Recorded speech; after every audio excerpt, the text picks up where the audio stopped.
নমস্কার বন্ধুরা, আমি বনশ্রী। আমার চ্যানেলে সবাইকে স্বাগত। গরমে বাচ্চারা যেমন আইসক্রিম পছন্দ করে, বড়রাও কিন্তু খুব পছন্দ করে। আর নারকেলি আইসক্রিম আমি খুবই পছন্দ করি। আর এই আইসক্রিমের সাথে আমার ছোটোবেলার অনেক স্মৃতি জড়িয়ে আছে।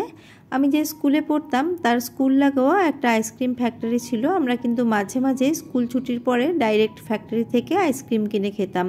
তখন কিন্তু এই আইসক্রিমের দাম খুবই কম ছিল। আসুন তাহলে খুব সহজভাবে আমি এই আইসক্রিমটা আপনাদের তৈরি করে দেখাই। একটা প্যানের মধ্যে এখানে আমি নিয়ে নিচ্ছি 2 কাপ লিকুইড দুধ। আর দুধটাকে আমি আগে কিন্তু ভালো করে জাল দিয়ে নিয়েছিলাম, এটা কাঁচা দুধ নয়। দুধ দিয়ে দিলাম, আমি এখানে 2 কাপ বানাবো, আপনারা আপনাদের পরিমাণ হিসেবে বানিয়ে নেবেন।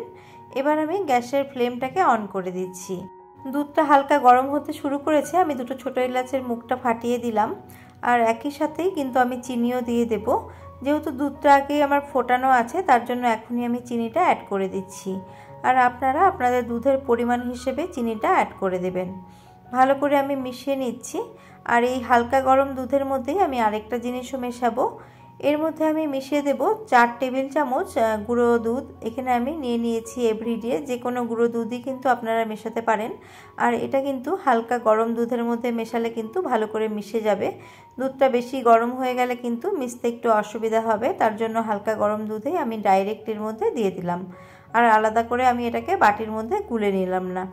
এবার আমি ফ্লেমটাকে মিডিয়াম করে দিয়ে আমি দুধটাকে 2 থেকে 3 মিনিট মতো জাল করে নেব। ক্রিম বা কর্নফ্লোর ছাড়াই এই আইসক্রিমটা কিন্তু খুব সুন্দর তৈরি হয়ে যাবে। আমি 3 মিনিট মতো খুব ভালো করে এইভাবে নেড়ে নেড়ে ফুটিয়ে নিয়েছি। আর দুধটা ভালো করে ফোটালে কিন্তু আইসক্রিমের টেস্টটা খুব ভালো হবে।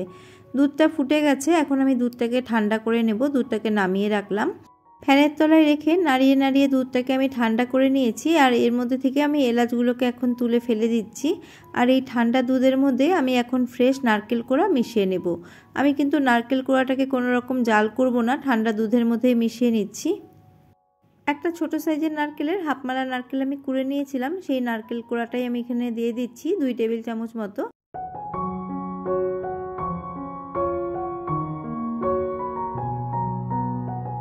ভালো করে মিশিয়ে নিয়েছি। এবার আইসক্রিম মোল্ড নিয়ে এর মধ্যে আমি আইসক্রিমগুলোকে বসাবো। তার আগে আমি অল্প অল্প করে এর মধ্যে ফ্রেশ কোড়ানো নারকেলগুলো একটু দিয়ে দিচ্ছি। এইভাবে নারকেল একটু দিয়ে বানালে কিন্তু মুখে পড়বে, খেতে খুবই ভালো লাগবে। এই নারকেলি আইসক্রিম খুব কম খরচে তৈরি হয়ে যায় আর খেতেও কিন্তু দুর্দান্ত হয়।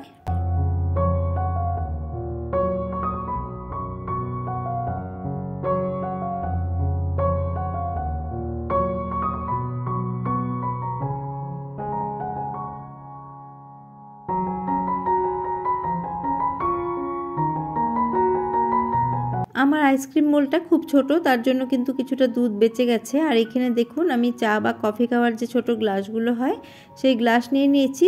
প্রথমে আমি একটু নারকেল কোড়া দিয়ে বাদবাকি দুধটা এর মধ্যে দিয়ে দিচ্ছি।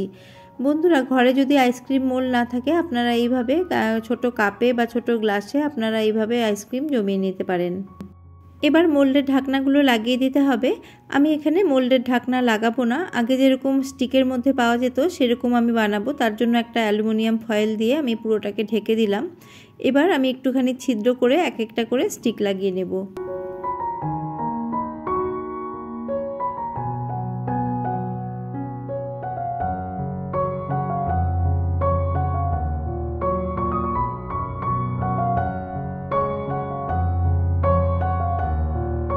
নারকেলি আইসক্রিম কিন্তু এরকম স্টিকের মধ্যেই পাওয়া যায়। এবার আমি এই গ্লাসটাকেও ঢেকে দেব, ঢেকে দিয়ে একই রকমভাবে একটা স্টিক লাগিয়ে নেব। আইসক্রিমগুলোকে 7 থেকে 8 ঘন্টা মতো ডিপ ফ্রিজে রেখে দিচ্ছি। 8-9 ঘন্টা পর আমি আইসক্রিমগুলোকে বের করে নিয়ে আসলাম। আর দেখুন আইসক্রিমগুলো কত সুন্দর হয়েছে। এখন একটা পাত্রের মধ্যে আমি জল নিয়ে আইসক্রিমগুলোকে 2 থেকে 3 মিনিট এরকম রেখে দেবো, তাহলে কিন্তু খুব সহজেই আইসক্রিমগুলো বেরিয়ে আসবে। গ্লাসের আইসক্রিমটাকে এইভাবে হাত দিয়ে একটুখানি ডললে কিন্তু খুব তাড়াতাড়ি বেরিয়ে আসবে। দেখুন কত সুন্দর হয়েছে। মোল্ডের থেকে গ্লাসের আইসক্রিমটা কিন্তু বেশি সুন্দর হয়েছে। মোল্ডগুলো খুবই ছোট, তার জন্য একদম ছোট্ট ছোট্ট আইসক্রিম হয়েছে। আর আপনাদের রেসিপিটি কেমন লাগলো জানাতে ভুলবেন না। ভালো লেগে থাকলে আপনারা বাচ্চাদের এইভাবে বানিয়ে দিতে পারেন। এটা কিন্তু খুবই হেলদি একটা আইসক্রিম। আবারও আমি হাজির হয়ে যাব অন্য কোনো রেসিপি নিয়ে বা ব্লগস নিয়ে। আজ এই পর্যন্তই, নমস্কার।